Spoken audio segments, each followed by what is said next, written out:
Hello. आपके अपने YouTube channel साहित्य आप तक पर आप सबका स्वागत है।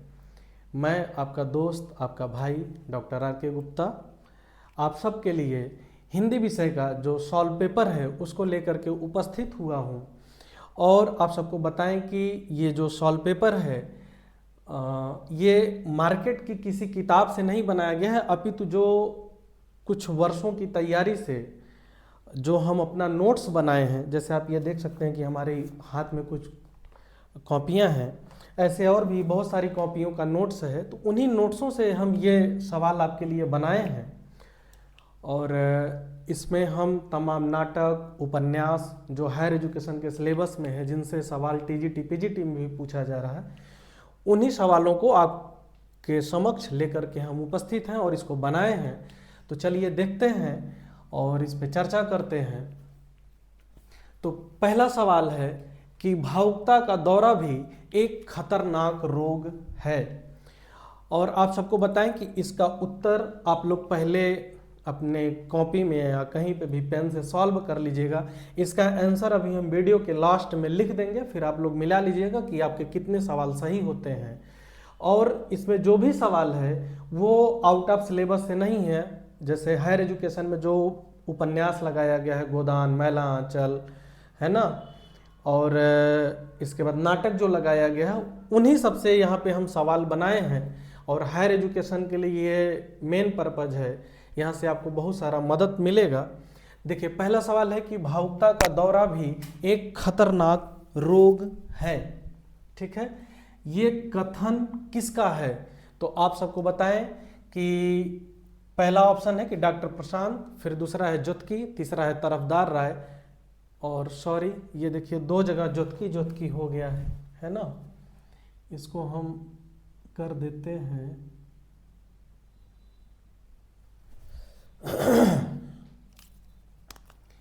इनमें से कोई नहीं।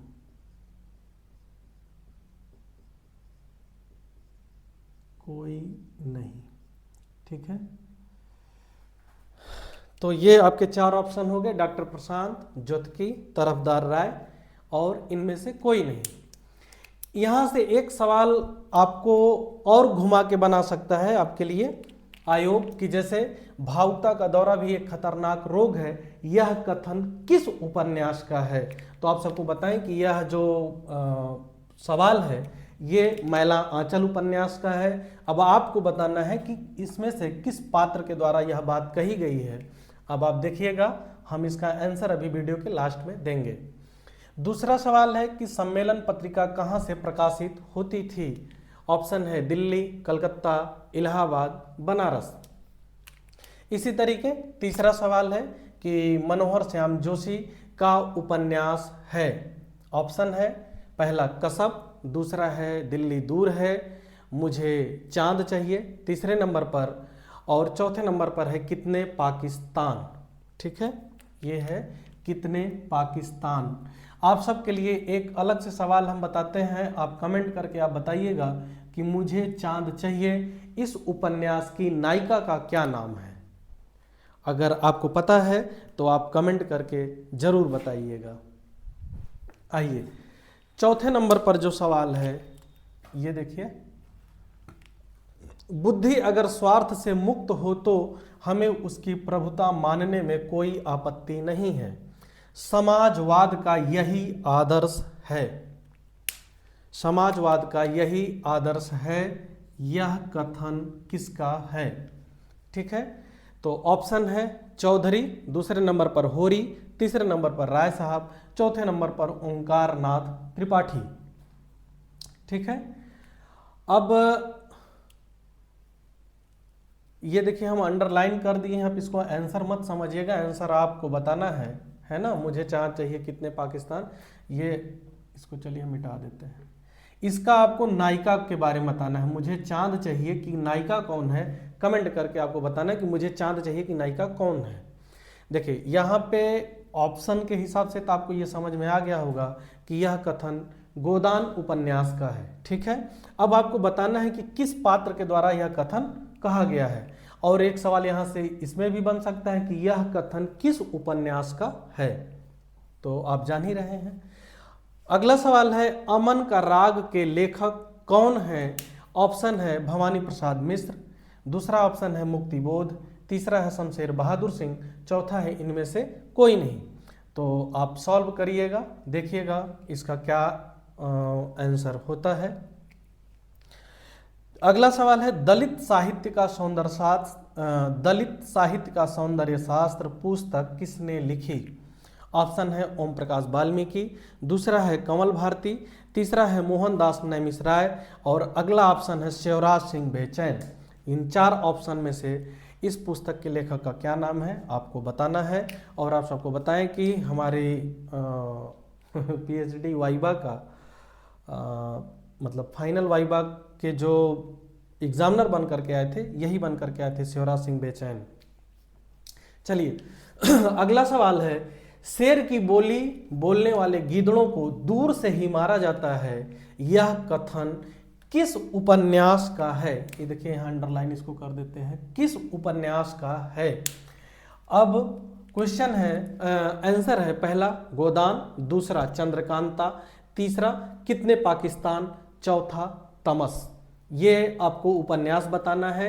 ये कथन किसका है ये हम आपसे अगले सवाल में पूछेंगे, अगला सवाल बनाएंगे और उसमें आपको इस कथन का जो पात्र है उसका नाम आपको देंगे, बताएंगे, ठीक है।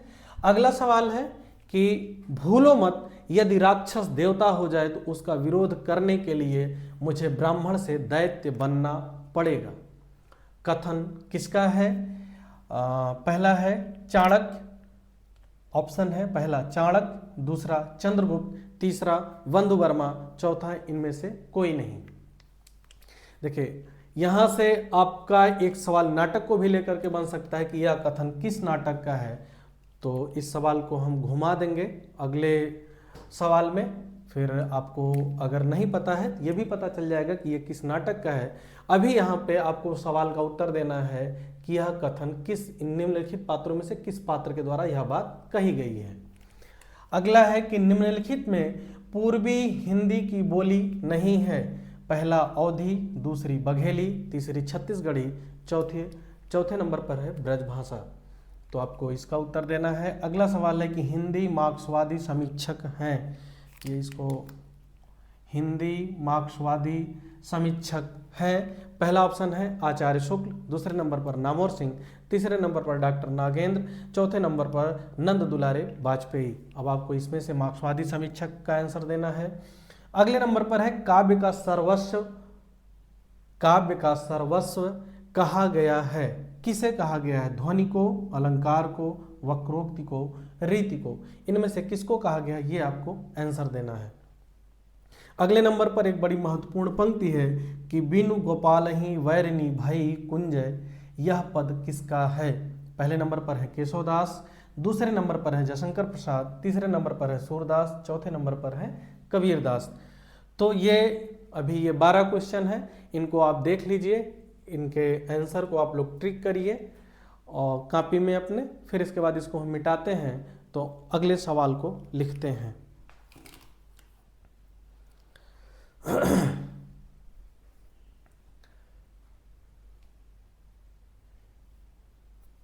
चलिए तो हम लोग अब आगे के सवाल पे चर्चा करते हैं। इन सवालों के उत्तर को आप ट्रिक करके रखिए, फिर अगला सवाल आपके लिए लेकर के आते हैं। फिर इसके बाद आप मिलाइएगा कि आपके कितने आंसर सही हो रहे हैं।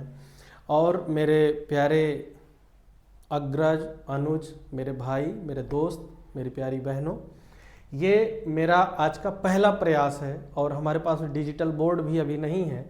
ये हम हाथ से ही लिख करके आप सबके लिए पेपर बना रहे हैं, तो लिखने में थोड़ा सा वक्त लगता है, लेकिन कोई बात नहीं।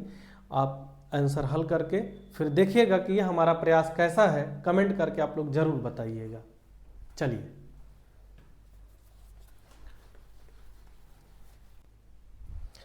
आइए हम लोग आगे की सवाल पे चर्चा करते हैं। कुछ और महत्वपूर्ण सवालों पे चर्चा करते हैं। चर्चा शुरू करने से पहले आपसे एक निवेदन है कि अगर यह हमारी मेहनत आपको अच्छी लग रही होगी तो वीडियो को ज़रूर लाइक कर दीजिएगा और कमेंट करके आप बताइएगा कि ये सवाल कैसे हैं, आपकी परीक्षा के लिए उपयोगी हैं कि नहीं हैं। और अगर आप नए होंगे तो प्लीज़ चैनल को सब्सक्राइब कर लीजिएगा। और आप सबको बताएं कि हम भी उसी धरती से निकल कर के आए हैं जहां पे आजकल आप लोग तैयारी कर रहे हैं। तो कोशिश यही है कि आप लोगों को अच्छा सा अच्छा सवाल हम उपलब्ध करवाएं। और इसीलिए हम जो अपना नोट्स बनाए हैं, जो पिछले 10-15 सालों का मेहनत है, उसी से हम आपके लिए सवाल बना रहे हैं, ना कि किसी बाजार की किताब से बना रहे हैं। तो आइए अब हम आगे की सवाल पे चर्चा करते हैं। अगला सवाल है कि मेरे नैना विरह वेल भई पंक्ति के रचयिता कौन है। ऑप्शन है सूरदास, घनानंद, जायसी, विद्यापति। अब आपको इसमें से ये बताना है कि इसके लेखक या कह लीजिए कि मतलब इनमें से कौन से कवि होंगे कि जिनकी ये पंक्ति है कि मेरे नैना विरह बेल भाई। ठीक है, एक सेकंड।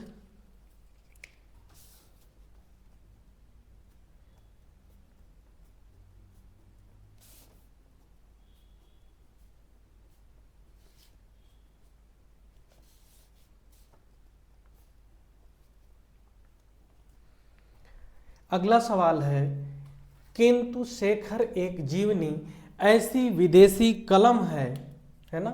ये अगला सवाल है कि किंतु शेखर एक जीवनी ऐसी विदेशी कलम है जो देश में बेमौसम, ये माँ छूट गया है, बेमौसम लगाई गई है, कथन किसका है। अब आपके सामने ऑप्शन है कि बच्चन सिंह, रामस्वरूप चतुर्वेदी, नामवर सिंह, कल्याण चंद्र। ठीक है, फिर आपका अगला सवाल है कि व्यक्त और एक उदास नगर शीर्षक अध्याय किस पुस्तक में है ऑप्शन है कि याद हो कि ना याद हो, सुधिया उस चंदन वन की, तीसरा है चीड़ों पे चांदनी, और चौथा है अपनी खबर। चौथा है आपका अपनी खबर। तो एक सेकंड का आप हम लोग को समय दीजिए।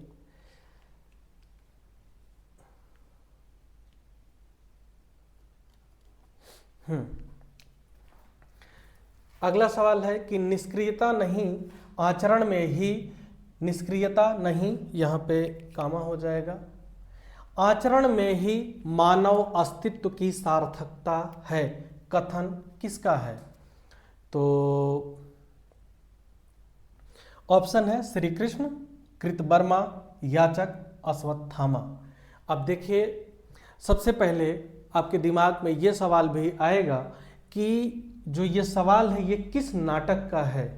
ठीक है, ये नाटक अपने हायर एजुकेशन के सिलेबस में है।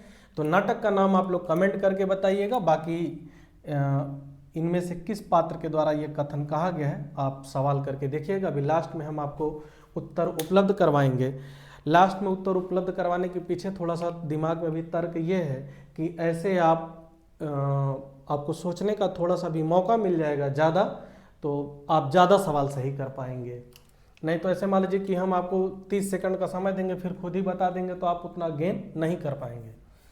अगला सवाल है कि शब्द और अर्थ राजपुरुषों की संपत्ति है, कथन किसका है।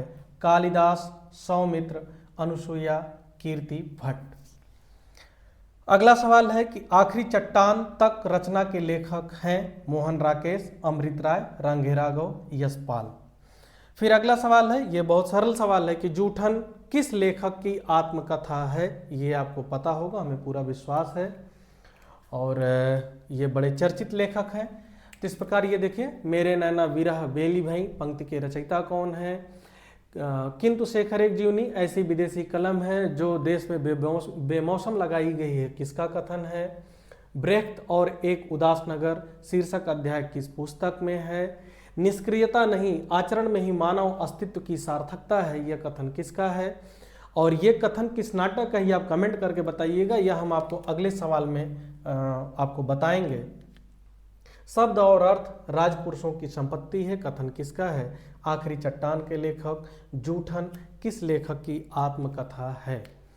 यहाँ आगे देखिए, कामायनी को मानवता के रसात्मक इतिहास की संज्ञा किसने प्रदान की है? तो ऑप्शन है, पहला आचार्य शुक्ल, दूसरा नंद दुलारे वाजपेयी, तीसरा मुक्तिबोध, चौथा मुंशी प्रेमचंद। अब आपको उत्तर ट्रिक करना होगा, आप अपनी कॉपी में कहीं पे लिख करके देखिएगा, बाद में आंसर मिलाइएगा कि आप कितना सवाल सही कर पाते हैं। अगला सवाल है कि रचनाकार कभी व्याकरणों की कट्टरता से नहीं बंधता बल्कि अपनी दृष्टि से भाषा को संस्कार देता है। यह कथन किसका है? कालिदास, प्रियंवदा, सौमित्र, इनमें से कोई नहीं। उसी तरीके यहां से ये भी सवाल आपके दिमाग में आ सकता है कि ये कथन किस नाटक का है? आप कोशिश करिएगा, कमेंट करके बताइएगा। अगर नहीं आता है तो हम आपको अगले सवाल में बताएंगे, इसके विषय में और डिटेल में भी आपको बताएंगे। अगला सवाल है कि संसार में बहुत सी बातें बिना अच्छी हुए भी अच्छी लगती हैं और बहुत सी अच्छी बातें बुरी मालूम पड़ती हैं। कथन किसका है?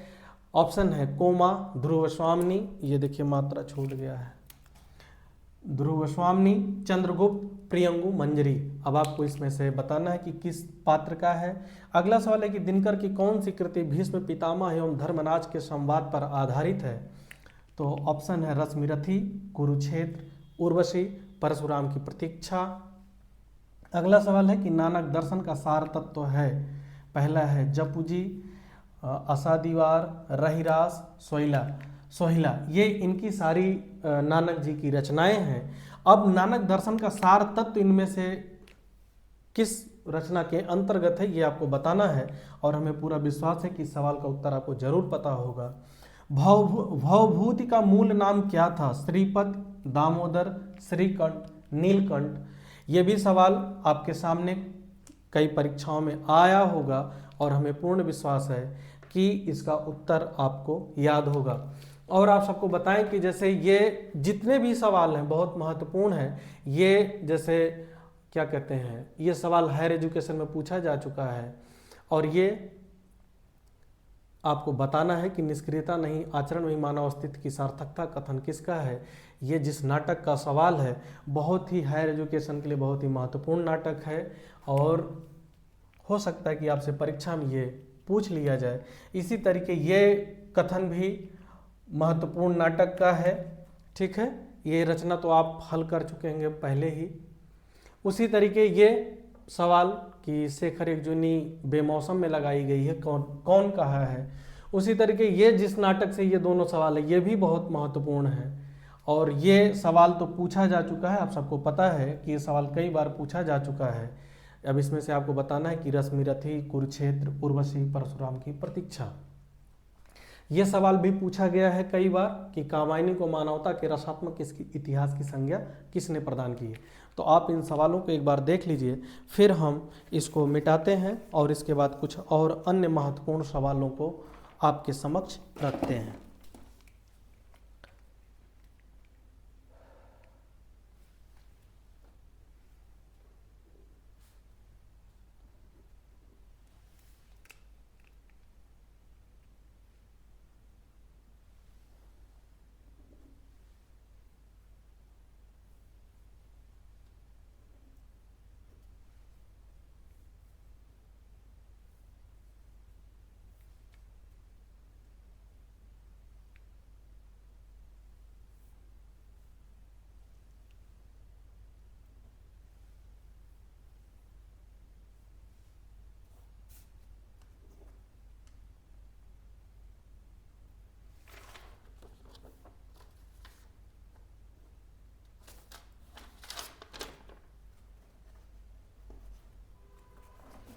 तो आइए अब इसको हम मिटाते हैं और कुछ अन्य महत्वपूर्ण सवालों को आपके सामने रखते हैं।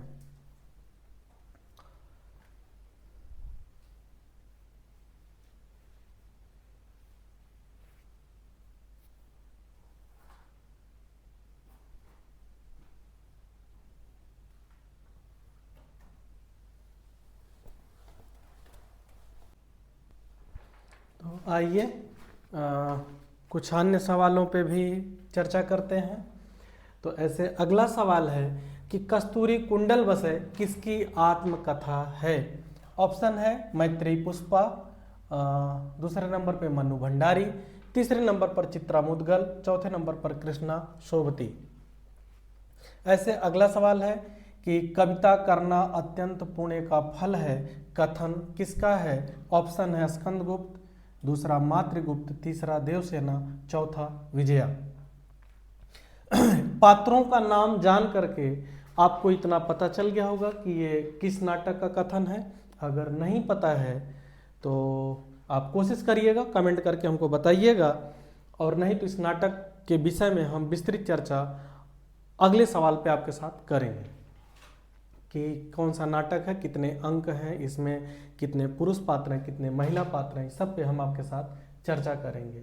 ठीक है। अगला सवाल है कि मनुष्य की श्रेष्ठ साधनाएं ही संस्कृति हैं, संस्कृति है, कथन किसका है। ऑप्शन है रामस्वरूप चतुर्वेदी, दूसरा आचार्य शुक्ल, तीसरा हजारी प्रसाद द्विवेदी, चौथे नंबर पर है श्रीलाल शुक्ल। ऐसे अगला सवाल है चेहरे अनेक किसकी आत्मकथा है। चेहरे अनेक किसकी आत्मकथा है। ऑप्शन है नेमीचंद जैन, धर्मवीर भारती, इलाचंद जोशी, उपेंद्र नाथ अश्क। तो यहाँ है कि कस्तूरी कुंडल बसे किसकी आत्मकथा है, यहाँ चेहरे अनेक किसकी आत्मकथा है। और ये बहुत ही महत्वपूर्ण नाटक है जो हायर एजुकेशन के सिलेबस में है, और ये कथन भी बहुत ही महत्वपूर्ण पात्र का है। आप कोशिश करिएगा कि अगर आपको पता है तो बहुत अच्छी बात है, अगर आपको नहीं पता है तो आज आपको पता चल जाएगा। ऐसे ये सवाल पूछा जा चुका है कि मनुष्य की श्रेष्ठ साधनाएं ही संस्कृति है, कथन किसका है। अगला सवाल है कि समानांतर कहानी आंदोलन के प्रवर्तक हैं, कौन है। धर्मवीर भारती, दूसरे नंबर पर है कमलेश्वर, तीसरे नंबर पर है मोहन राकेश, और चौथे नंबर पर है राजेंद्र यादव। तो ये सवाल भी बहुत महत्वपूर्ण है हायर एजुकेशन और टीजीटी पीजीटी तीनों परीक्षा के लिए। और यहाँ देखिए ये हम हेडिंग डाल दिए हैं यहाँ पे, जो 30 क्वेश्चन है, 30 क्वेश्चन का ये देखिए क्वेश्चन है। ठीक है, ये क्वेश्चन नंबर ब्लैक से क्वेश्चन नंबर है और ब्लू कलर से ये आंसर है इसका कि किस सवाल का कौन सा आंसर है। ठीक है, तो जो ब्लू नीले रंग में है ये आंसर है, और जो काले रंग में है ये सवाल का नंबर है। तो 30 सवाल का यहाँ पे हम उत्तर लिख दिए हैं। बाकी ये 30 सवाल आज आपके लिए रहे। आज के लिए बस इतना ही।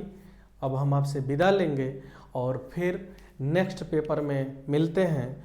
कुछ अन्य महत्वपूर्ण नाटक, कहानी, उपन्यास और निबंध, ये जो चारों हायर एजुकेशन के सिलेबस में है, जो हमारे पास नोट्स है, इस पे हम मिलते हैं इसके महत्वपूर्ण सवालों को लेकर के आपसे अगले वीडियो में।